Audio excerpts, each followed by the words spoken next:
अस्सलाम वालेकुम रहमतुल्लाहि व बरकातहू। ये देखें जी, तलबा के लिए खाने का इंतज़ाम, जो कि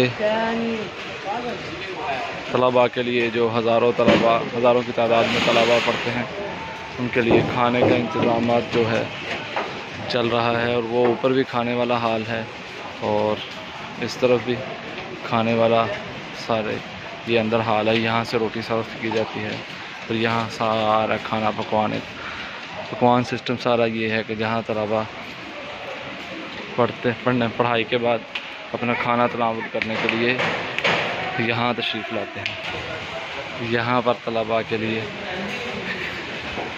रोटी वगैरह बन रही है और तलबा के लिए शाम का खाने का इंतज़ाम अभी से शुरू हो चुके हुए हैं। अल्लाह तबारक व तआला इन अहबाब की मेहनतों को कबूल फरमाए और इन सब को इस दीन के तलबा की खिदमत करने वाला बनाए और इस खिदमत की वजह से दोनों जहानों में खुशियाँ नसीब फरमाए।